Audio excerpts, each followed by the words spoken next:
Salaki, what this brother just said was so heavy. Right. Let me tell you something. You don't know how much of a slave you still are today. Right. This is 2024, and I was just watching a video the other day about people that was in slavery, people that was in the cotton fields, and the only reason I knew the difference is because of the video quality. Right. That's the only reason. Because guess what? They were going through the exact same thing that you go through today. Right. The only difference is they knew that they were slaves. But you know what? They didn't know what to do when they got out of slavery. And when they were emancipated, the first thing they said was, what am I going to do now? The thing about it right now is you're afraid to be free because you don't know what it's like to be free. You've never had to think outside of being a slave. You've never had to think outside of your oppression. You haven't had time to think about freedom. You got to think about how you going to keep the lights on, where your kids going to get food from, where's my rent money going to come from? How the hell am I going to think about freedom? But your oppressor has put his foot on your neck since your great-great-great-great-great-great-grandparents. And now you want to stand up and celebrate their independence? You spitting on your grandparents' grave. That's right. It's such an evil thing because you don't know what kind of liberty you should be celebrating. Give me Galatians. Galatians chapter 5, verse 1. Let me tell you something. There is a liberty you should be happy about. But the liberty that America talks about is not the one that's for you. It's not the thing you should thank God for. You should thank God for the liberty that Christ gave us. Read what you got. 5:1. The book of Galatians, chapter 5, verse 1. Stand fast, therefore, of the liberty wherewith Christ had made us free. Well, Christ have made everybody free. Made us free. Made who free? Made us free. Christ made us free. Right. Christ freed you from the laws and the sin of sin and death. What laws is that? From somebody sitting over you and oppressing you about how hard life is and why you can't do what you need to do because you are broke. So now you had a slave master sitting over your head oppressing you because of your poverty, oppressing you because you couldn't feed your family. Well, that's not the freedom that Christ came. Christ came to free you from that. Right. Keep going. And be not entangled again with the yoke of bondage. And be not what?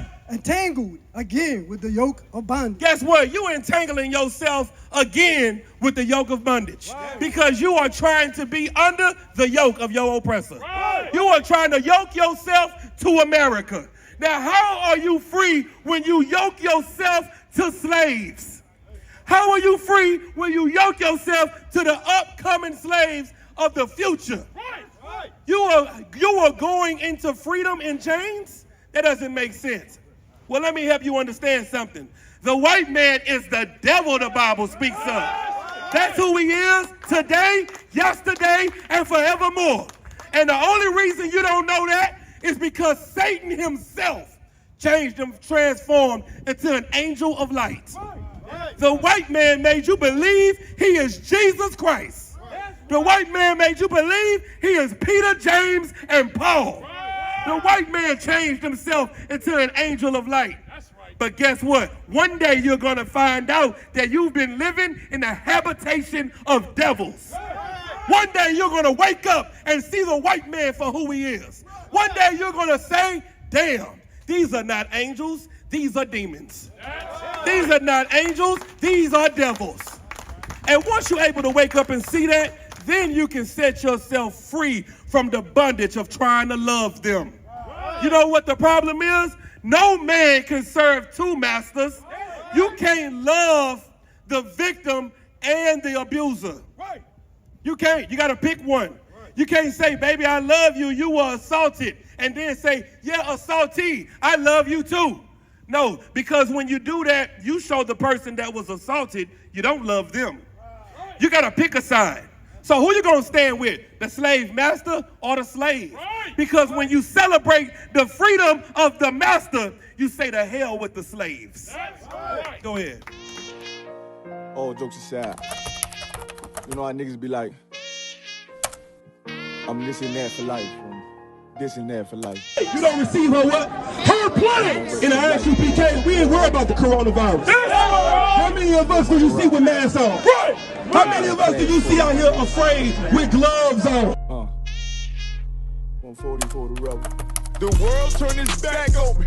I'm a cripple. We got soldiers, he got soldiers, but I got Don't different sit here and talk ones. shit like what's gonna pop up, what's gonna do this. If you're gonna cross the line, cross the fucking line. Otherwise, get the fuck out of here. Right. That's it. Run. Please, forgive me for the time that I did. If rank is given, have your respect to your apprentice. Nosotros somos una nación. Nosotros somos la misma gente. Nosotros mundo sepa que nuestros hermanos negros y hermanos moranos ya no estarán separados, pero se unirán para hacer grandes cosas por todas las 12 tribus peredas de Israel. Juan Yasha'al.